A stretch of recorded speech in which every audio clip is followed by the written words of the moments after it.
Pemirsa, Sekda Kota Palembang Aprizal Hasyim meminta seluruh RT dan RW di Kecamatan Pelaju untuk dapat meningkatkan partisipasi masyarakat di Pilkada serentak 2024 agar partisipasi pemilih mencapai hingga 90%.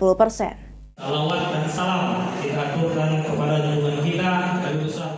Sekda Kota Palembang Aprizal Hasyim melaksanakan pengarahan dan pembinaan RT dan RW di Kecamatan Pelaju di Gedung Balai Ria Komporta Pelaju.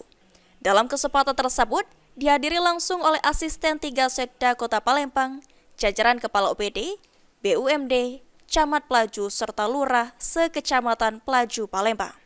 Sekda Palembang Aprizal Hasyim mengatakan, pada pemilu serentak lalu, tingkat partisipasi masyarakat di Kota Palembang hanya 85%.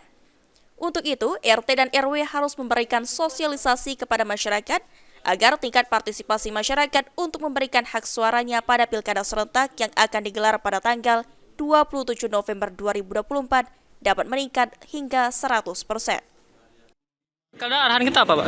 Arahan Pilkada sekali lagi tugas berat RT RW untuk memberikan sosialisasi ke masyarakat agar masyarakat Kota Palembang berkeinginan ikut dalam Pilkada tersebut agar Pilkada Kota Palembang ini diikuti oleh bisa 100%, karena selama ini kan 85% ke atas yang masyarakat ingin ikut dalam Pilkada tersebut.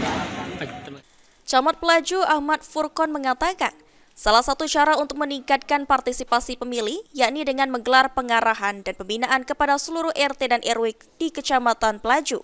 Tentunya, dengan sosialisasi tersebut diharapkan dapat mengajak masyarakat bersama-sama untuk menggunakan hak pilihnya pada saat pencoblosan di tanggal 27 November nanti. Salah satunya ini kegiatan kita hari ini pengarahan dan pembinaan dari dalam itu. Kita mengharapkan dari pemerintah pusat itu mengharapkan supaya tingkat partisipasi masyarakat ini pada saat pemilihan meningkat. Ini jangan banyak lagi yang golput. Jadi alhamdulillah dari kita terus sosialisasikan kepada ketua RW melalui lurah dan tokoh masyarakat yang ada untuk mengajak masyarakat nanti pada tanggal 2024 bisa bersama-sama menggunakan hak pilihnya masing-masing. Ilham Wahyudi, PAL TV.